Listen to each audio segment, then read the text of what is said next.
दादी का टूटा चश्मा। दादी पोते का प्यार। दादी का चश्मा टूट गया। सोनू अपना होमवर्क छोड़कर मम्मी को बताने के लिए भागा। मम्मी उस वक्त टीवी में सास बहू का नाटक देख रही थी। दादी का चश्मा टूट गया। इस बार सोनू जोर से चिल्लाता हुआ बोला, टूट गया तो कौन सी आफत आ गई, बन जाएगा नया। अभी मेरे सीरियल मिस मत करवा। कहते हुए मम्मी वापस टीवी देखने लगी।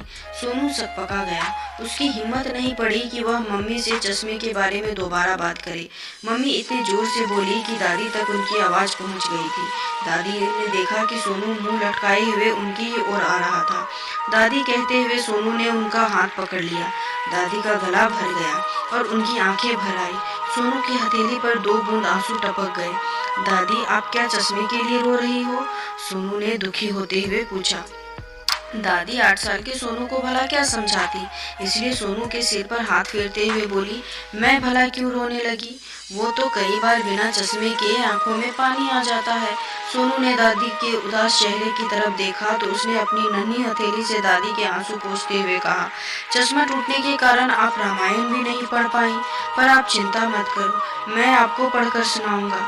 दादी ने सोनू को सीने से लगा लिया और पल भर में ही न जाने कितने आशीर्वाद दे डाले। सोनू ने बिना कुछ कहे टूटा हुआ चश्मा दादी के सिरहाने रख दिया और रामायण उठा ली। तभी वहां पर मम्मी आ गई। सोनू के हाथ में रामायण देखते ही मम्मी गुस्से से बोली, तुम्हारा होमवर्क तो पूरा हुआ नहीं और तुम यहाँ रामायण लेकर बैठे हो। सोनू ने कहा, दादी का चश्मा टूट गया है ना, इसलिए उन्हें रामायण सुनाने जा रहा था। मम्मी ने गुस्से से आग बबूला होते हुए दादी की तरफ देखा और कहा, सोनू तो बच्चा है, पर आप तो उसे मना कर सकती थी ना कि पहले वो अपनी पढ़ाई पर ध्यान दे और उसके बाद इधर उधर के काम करे। दादी सन्न रह गई। अपनी आंखें मसलते हुए दादी बोली, मुझे तो पता ही नहीं कि किसके हाथ में रामायण है, बिना चश्मे के कुछ साफ नजर ही नहीं आता है। चश्मा चश्मा, पता है कि आपका चश्मा टूट गया है, अभी 10 मिनट भी नहीं हुए चश्मा टूटे और नाक में दम कर रखा है सबने। सोनू गुस्से में बोला, मम्मी मैं पापा से आपकी शिकायत करूंगा कि आप हर समय दादी पर चिल्लाया करती हो। मम्मी ने सोनू के गाल पर तमाचा जड़ दिया। सोनू रोता हुआ अपने कमरे में भागा और रोते रोते ही सो गया।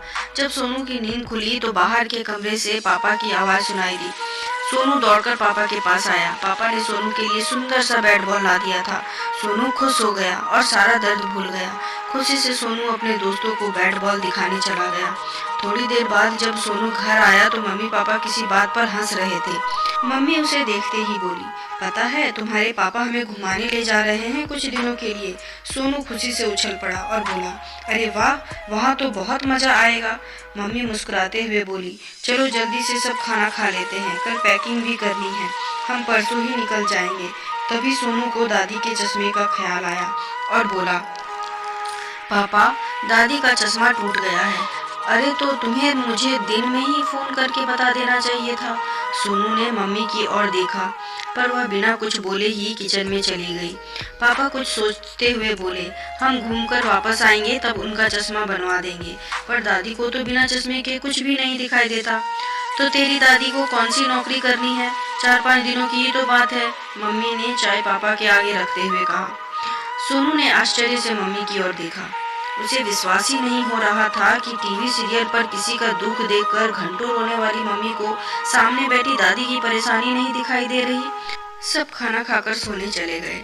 सोनू दादी के पास जाकर बोला, दादी, आंटी तो काम करने दिन में आएंगी, पर रात में आपको डर तो नहीं लगेगा? दादी ने उसके सर पर हाथ फेरते हुए कहा, बेटा, मुझे तो सब कुछ धुंधला नजर आता है, तो क्या दिन और क्या रात। दादी की बात सुनकर सोनू से कुछ नहीं कहा गया और सोने चला गया।